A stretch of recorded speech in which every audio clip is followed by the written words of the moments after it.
Welcome back, everybody. Today we've got another set of patch notes. Now, as you guys know, these were delayed by one day to make them ready for an upcoming event. I'm not sure what actually really happened, but they did delay them by one day.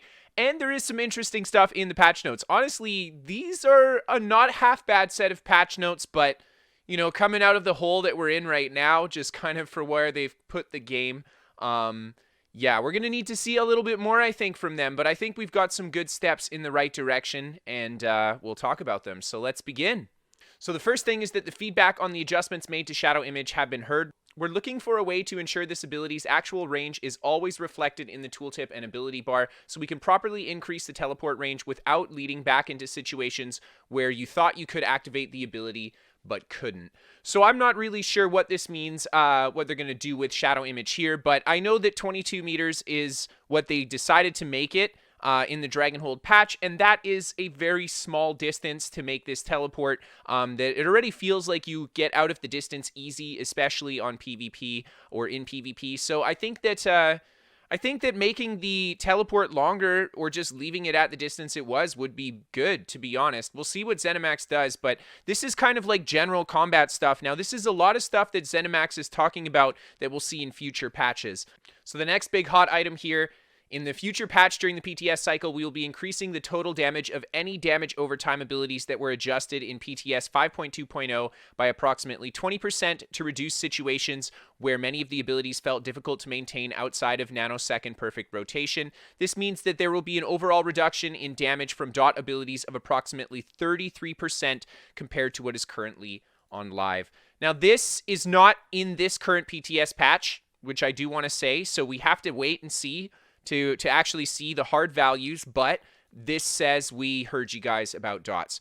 And, you know, this is so important that I think we see this from Zenimax. Even though this isn't in the PTS, at least this says we heard you guys and that they're going to this 33% value. Will they stick to this? We'll have to see what actually happens, but at least they understand that the way that they adjusted dots going massive up, massive down is not the way to go. 33% is still a huge swing for the sake of balance, but with how they changed things in Scalebreaker, I think a 33% reduction is kind of the good spot. So we'll see how it looks. Many passives and item sets related to dots will receive some adjustments to ensure their total power remains closer to their intended power budget. So this is nice too, because some sets do over/underperform. So we'll see maybe them do a bit of a pass through the sets, but you know, we'll have to wait and see what gets changed. Dive's range requirement will be reduced to help improve the instances where you can activate the off-balance proc in a future patch. Now, I like this too, but again, you know, this is a future change. This is not something this patch. The 15 meter, I think, minimum on dive in order to get the off-balance on an opponent. If they make it to 5 to 7 meters, like just outside melee range, I think that would actually be ideal. So we'll see how Zenimax does it, but especially for PvP, 5 to 7 meters is that sweet spot for dive too, because at that point, you know, the ability is a little bit harder to dodge as well. So I think that that would be a good spot.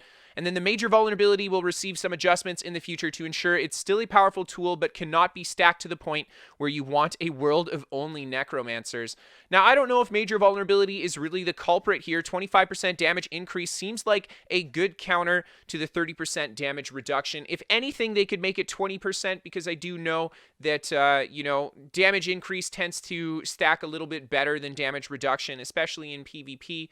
So you want to have the damage increase be a little bit lower, and that's why we see things like, you know, no access to Major Berserk outside of, you know, a handful of sets that you can't ensure an uptime on. So I think that, you know, maybe major vulnerability isn't the problem. Maybe it's how Necromancer applies it. I would like to see the Necromancer ultimate personally apply major vulnerability right away with all the hits, but it can't have the major vulnerability past maybe 1 or 2 seconds. After that, I don't know what Zenimax has to do to balance it, but I think what's important with Necro is that the initial hit is what applies the vulnerability, at least for the ultimate.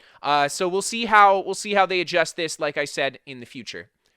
And of course, we've got some more combat changes that are actually in this PTS here. Now, there are a few general fixes to just sprinting, where sprinting was doing some unexpected things, which is to be expected, I think, whenever Zenimax goes and changes how something kind of functions in the game.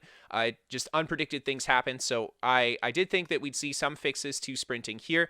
Now, Dragon Knight has got some changes here. Combustion, the first big one. This passive no longer has a cooldown in order to help the Dragon Knight sustain itself, since it doesn't have a class-based dedicated resource ability such as Dark Exchange or Siphoning Strikes.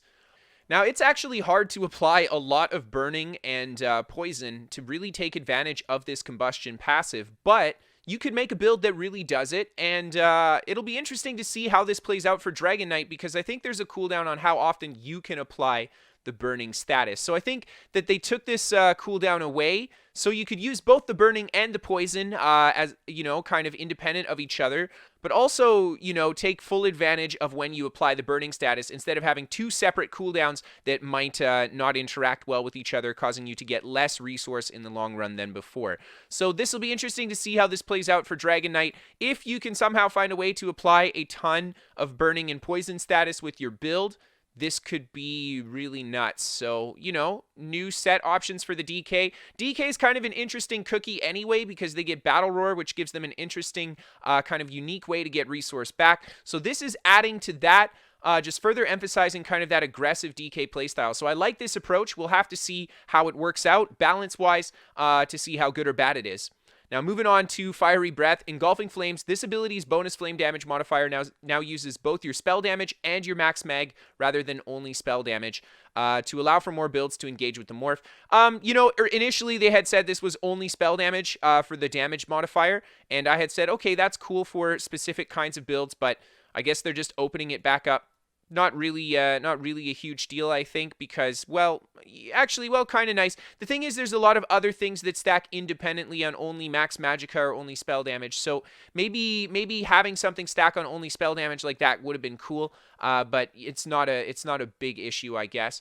And then Searing Strike, they fixed issues where rank 2 of this ability was applying its damage done to all Ardent Flame abilities rather than only the ones listed, so that's pretty good. And then they increased the damage bonus on this ability by 33% from 10% to help distinguish the Dragon Knight's damage over time abilities as superior to others. So from what I understand here, this means that Searing Strike would be fairly similar in power to what we have on the Scalebreaker patch. And then all the other dots will be weaker. So Dragon Knight will likely retain the strongest dot in the game because of this. We'll see how it works out, though. And then here is a huge one for Dragon Knight. Stone Fist adjusted this ability and the Stone Giant Morph based on PTS feedback, as well as in preparation for additional pass in a future update. This is merely part 1. Let's see what they did here. So they reduced the maximum stacks from 3 to 5, allowing you to stun after hitting them 3 times instead of 5.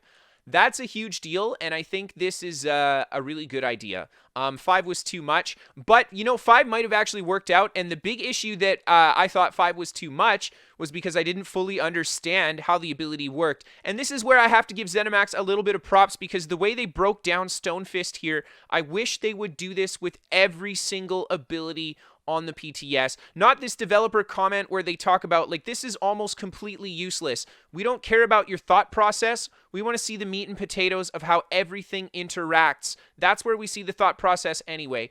No offense to Zenimax, but, like, this is not very helpful. This is way more helpful. And let's get into exactly why I like this format so much more. So they increased the damage buff per stack of stagger with the Stone Giant Morph to 45 up from 25 to offset and slightly buff the adjustments to the stack. Please note that while this number may look small, it works with everything. Yes, everything, like all damage. This was not previously stated anywhere when they initially made this change. So this, we'll read the rest of this before I talk about exactly what this is now, but Zenimax, they didn't state this before, and they stated this now, and this really changes how I look at this skill, because they just didn't say this earlier.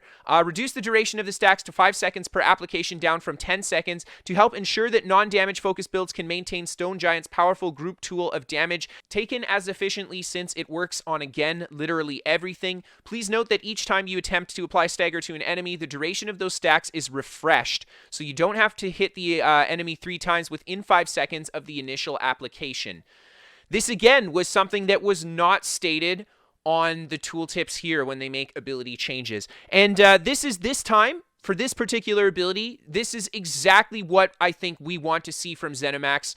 The first thing that I want to say is that this is a negative effect, this stack of stagger now. And the way that this negative effect works is it adds damage bonus to all damage. So I assume that if you dot your opponent up and then hit them with a stone fist now, your dots will all tick for 45 additional damage during the duration of that stagger kind of debuff. And that will go up as you apply more buffs or stacks of stagger. So you could get quite a bit of bonus damage with this. Like 100 bonus damage per dot tick is a nice damage increase on all your dots. If your dots are ticking for 1k damage on your opponent, that's a 10% damage increase. So this is a really nice ability, and this synergizes particularly well with anything that deals rapid amounts of damage over time. I'm talking a lot of damage application, like damage every 1 second, damage every 0.5 seconds. This is a very, very strong buff if you look at it in that kind of perspective. And this is something that I did not know about it prior to, because they simply did not include this. Instead, they had to include developer comments, which, you know, it's great for some, but for the sake of fully understanding what's going on with the game, it has almost no information of substance. So that's why I really liked this format here. And if Zenimax watches this video in the future, I think not just me, but everyone would love to see this kind of a breakdown. This is so good. This is such a good breakdown. It tells us a lot more information that is very useful to the skill, and it makes us understand how it will function and interact importantly with other abilities. Now, moving on to Sorcerer, Bound Armor, Bound Armaments. This morph has new sound effects to highlight the functionality in changes that it brings. Yay. Templar. We got some backlash changes. This ability and its morphs will now only store damage from the caster of the ability rather than anyone who hits the affected target. So yeah, that is a big change, because now a tank can't cast it and allow other people damaging the target to make that backlash explosion deal damage. Now, the one big change to this, though, is that you can now stack this on multiple targets, from what I understand here. Fixed an issue where the abilities would conflict with one another if one or more player cast the same morph of the ability on a target. That's a big change. But, you know, it'll be interesting to see how it plays out, because everyone will have to deal the damage for their own backlash now. So the way this is changing is that if I'm getting hit by 6 backlashes at the same time, but I dodge all the other attacks, I'll take almost no damage from the end explosions. Versus on the live server right now, if someone puts 1 backlash on me and then I get hit by a lot of different people, it causes a massive explosion. So a very different change to how this skill kind of functions if you use it in the group scenario. But if you use it solo, it has almost no impact. It's still going to crit though, so, you know, we'll see how that plays out. This might make the crit a little bit more viable, to be honest, with this change. Now, moving on to Warden, we've got Winter's Embrace, Sleet Storm. They reduce the damage done of this morph by 50% to ensure this morph functions primarily as a utility and defensive morph. I actually like this. Honestly, Permafrost was going to be too ridiculous at the 12-second duration. 50% damage cut is rough, but the amount of control that this ability gives, I think it's warranted, especially with the changes that Warden has got to their Frost Stun ability now, that just allows them to stack even more damage easily, kind of player-based on top of the Permafrost. I think this is a good change to just bring this ability in line. I know it was pretty powerful on the last PTS. Now, Northern Storm, the max magicka granted from this morph is no longer enabled by passively slotting. Now, at first, when I read this, I was a little bit panicked, but then I read that the increased amount is to 9% and going up to 15% when you fully rank it up. Wow, man. So this is going to be a 15% magicka bonus when you use this ability for 30 seconds after activating it. Now, Warden has really good ultimate generation. You likely won't get another Northern Storm up in 30 seconds, but you can make this a small window between, I would say, at least a minute between Northern Storms, especially with Major Heroism, isn't unreasonable in PvP. And, yeah, all I can say is that still results in about an 8% magicka increase across the board, but it's going to be ups and downs. The Northern Storm morph looks like a really good damage morph now. Activating this, that 15% magic increase, I mean, Wardens are going to push insane max mag with this ability, so this will be interesting to see how this plays out. I do kind of like this change, to be honest. Especially since, you know, we've got a lot of other max magicka stacking classes, and they're more static stacks, so this gives Warden kind of a unique kind of stack to its max mag, which it did have before, but it's a little bit more extreme now. Now, two-handed Berserker Strike Onslaught. This morph now grants penetration equal to 85% of resistance ignored on the initial hit, ranking up to 100% at rank 4, so no real change there. Decrease the duration to 5 seconds from 9 seconds. So it now lasts for about half the time that it did before. I think this is a good change, but at the same time, I would like to see this ability take, honestly, a 10, maybe even 15% damage cut and lose that cast time. And then it would be great, but, you know, Zenimax is hard set on those cast times. That's really where I think the big issue with this skill is. The Armor Pierce was definitely something that made it very attractive to a lot of people, but, you know, the cast times, man, that's where we want to go. That's what we want to see, and that's something that Zenimax is really kind of putting their foot down. And it's one of the dumbest things, like, and I don't mean this in a mean way, I'm just being kind of honest. It's one of the dumbest things to keep their foot down on because nobody likes the cast times. Now, moving on to the item sets, there are a few fixes. Central Defender got buffed to increase more magicka and stamina up to 666. So they're just making it a little bit better because you do have to play that mini game to proc it. Steadfast Hero, they increased the cooldown to 20 seconds up from 10 seconds to reduce that staggering power of major protection. Very big change to Steadfast Hero there. So, you know, not as good a set as it used to be, but still major protection is strong. And Virulent Shot, we've reduced the range requirement to reach the maximum duration of this set to 15 meters from 22 meters. I really like this because they said you had to be pixel perfect distance in order to reach the maximum duration on the Virulent Shot. If you guys don't know, this is the Asylum Bow that applies the dot off your Magnum shot or your Draining Shot. I really like this, though. I think this is a good change because oftentimes you will not be at max range anyway, especially if you need to stun someone, you're usually closer rather than further away. And that is it, ladies and gentlemen. So all in all, you know, we got a couple changes that were nice. No real changes that I honestly thought were bad, which is good, I think, because that's been the big issue with a lot of previous patch notes is that we've gotten some bad changes that nobody wanted / asked for. But, you know, to be perfectly honest, there was a lot of we hear you here and we're going to do something in the future. But again, we see no concrete anything. And to be perfectly honest, I think the reason that these patch notes were delayed was so that Zenimax could sneak in this little, you know, future of combat thing. They needed to put something in here because they knew that if they put these patch notes out without any kind of, hey, dots are going to be addressed in the near future, that the community would kind of explode.